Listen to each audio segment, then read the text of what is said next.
everyone. My name is Clara. I'm the curator of the exhibition, and I'm Simin, and I'm the fiber artist in this exhibition. This is all my artwork. so the show is titled After the Pineapple, and it's really a culmination of Simon's engagement, research, exploration around the pineapple plant and fruit over more than half a decade. And for Simon, our inquiry in the pineapple begins from a very personal space, but has since really expanded to look at historical archives, botanical records, sort of colonial sort of narratives.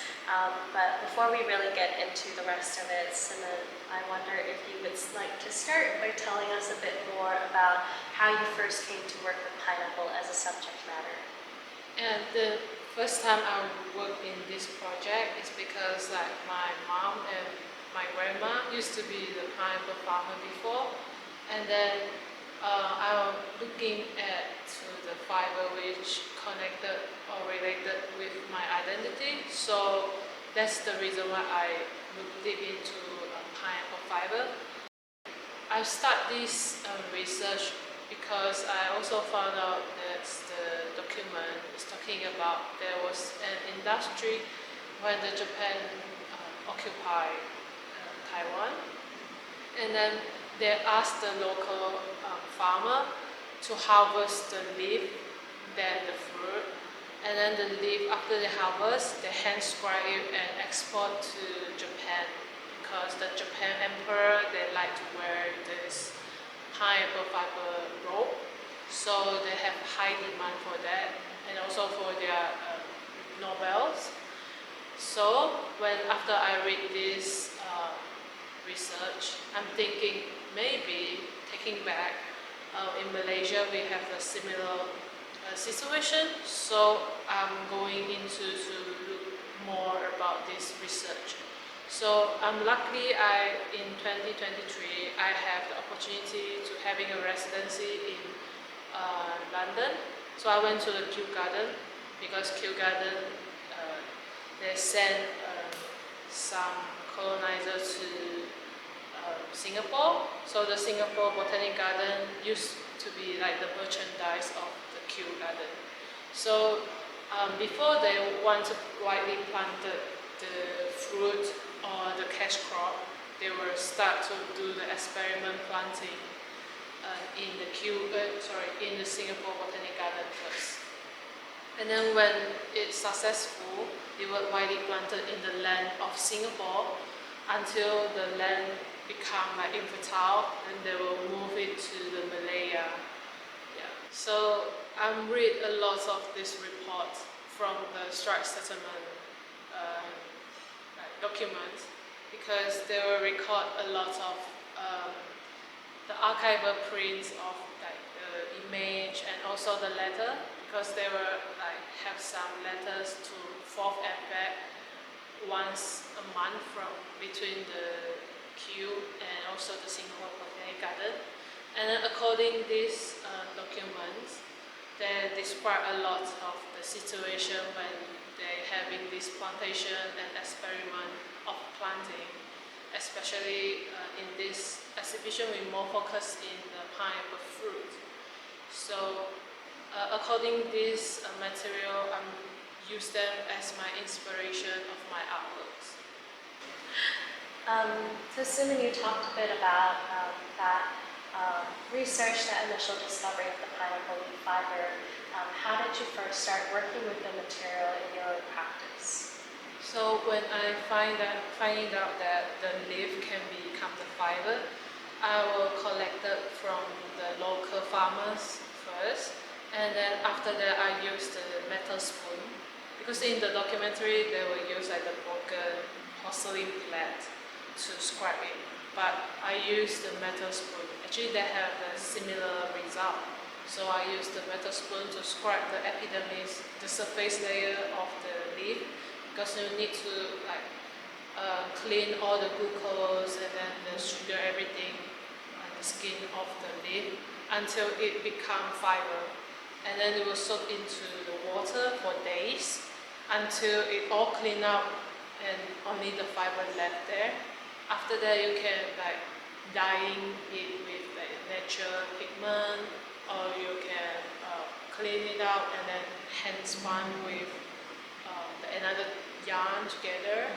But in my artwork, usually I will leave it like raw. Some of my artwork I didn't like have exactly like knotting it or hand spun it, which become the very exactly typical yarn.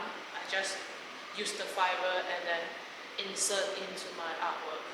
And then the action of the insert, actually we have the exactly name we call supplementary weft.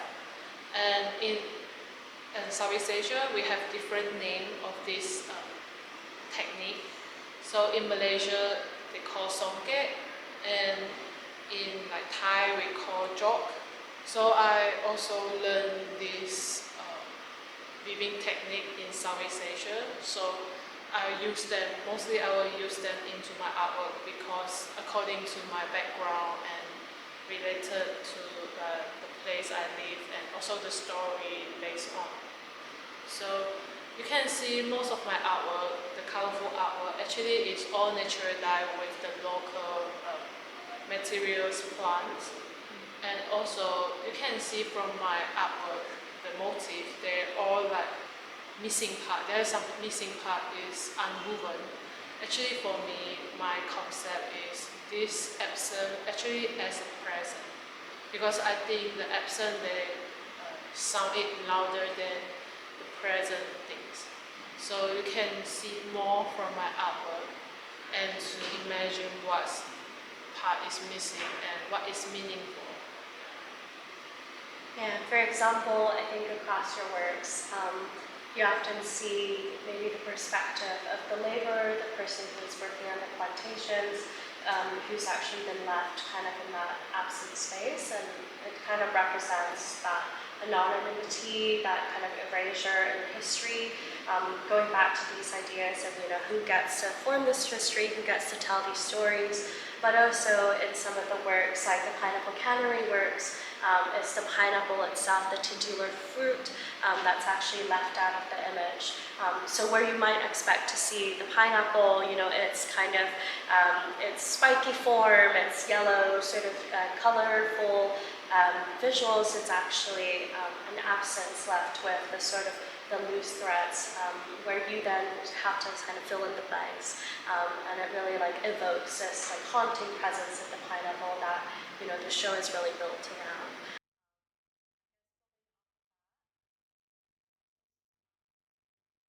So, Simon, can you also tell us a bit about these three works in the middle of the space from the Restless Soil series, and kind of what they're responding to? These three works actually is come from there's a book called Singapore Directory for Strike Settlements, and these sentences are described three different major races of the laborers in Malaya, and they will describe the characteristic, how they work with these laborers. So from this artwork, usually I will use the indigo yarn and also woven with the pineapple hand spun yarn together. And you can see there is some missing parts. Actually, it's the text from the sentences.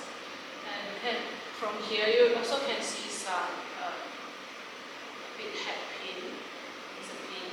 And then I imitate how the colonizer they mark the landscape of the Malaya and Singapore, and I use more feminine way because I use this pin.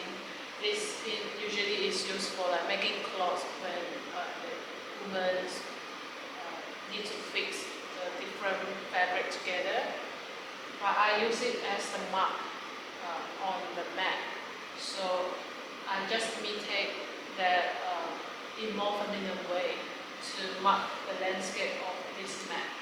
So, and I like the way the metal showing up from the textile, because when the light shine on this artwork, you can see the reflection from these needles And then these needles, the refraction of the needles is look like the refraction from the water surface of the river. So, and this river, you can see that this river, actually the neighbors, they usually live beside the river, and also that they also plant this plantation beside the river for the cash crop.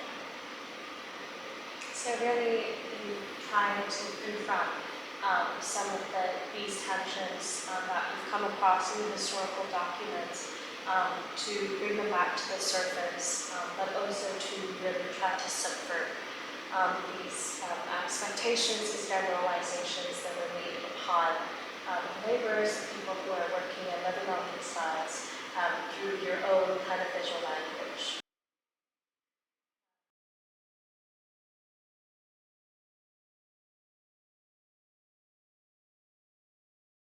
So for the second floor, we will put a lot of archival document which I found and I've been researched, and also the materials I collected for years. Like there is some pineapple fiber which I bought it from Indonesia or in China, and even like hand scribed by myself. And also there's a different medium or different type, the status of the fiber. So some of them is like fluffy, some of them is cottonized, so it is good for the next step for them to make it become the yarn. And then there are also some like raw wild fiber. So from these material samples, as you can see, like this part actually is I bought from Indonesia, and then it's quite typical yarn status which we can find in Southeast Asia, because in Philippines they also have the pineapple fiber, and then usually they will hand scribe all the fibers out and then take a knot to reconnect them together, and then arrange it become to the weft before they're weaving. So you can, as you can see, actually they're wrapping on maybe the paper, and then they will put into the shuttle, and then the shuttle they can use for making the textiles. So, but now today, since it's very trendy for doing the vegan silk, they say pineapple fiber is a vegan silk in Europe. So the people will start to cottonize the fiber, become as this status, the fluffy status, and then they will send to another factory to make it become the yarn. The finer yarn depend the demand. So this is my first collection of the fiber material, and this is which I bought from UK. I think it's quite ironic and interesting because UK they didn't plant this plant before, but they still can find the pineapple fiber in this cottonized and look more finer and more luxury on the other status of this fiber. So in these material samples, you will see like different samples which I combine with the other materials. Like this part, I use it and dye with the earth pigment and also the tea. And this part, I will use it with the hardener and also the gambia. Gambia is another cash crop when the British colonizer era. So it used to be like the very big, maybe like 10,000 tons exported to the UK before, but nowadays they all disappeared because the chemical tanning agents coming out, because it use it for like the tanning agent of the leather in maybe 19th century, but since no one's needed, and then the British also left Malaysia, so this plant is missing, and then I even never seen it in my person before. So I use it with the tanning process, which I read from the document.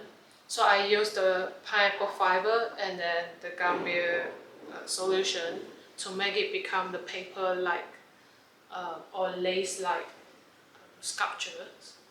So it was hanging on the wall, and I want to show like how the laborers working when they planting the gambia.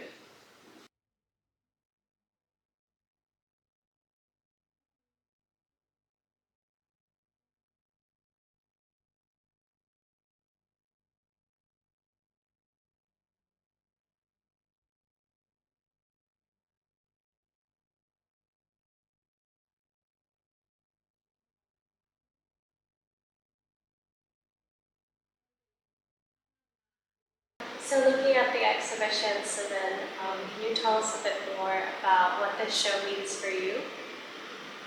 So this show actually is the result of my research for years, and in this exhibition I will more focus about the archive image and archive document which I found, and I make it into like visually, and also want to share more about the pineapples, not only my personal history, also like how the laborers or the workers that work behind the plantation. I want to help them to voice out about their perspective and also the missing part of um, their life. As an artist, I do a lot of research, but I'm not the researcher.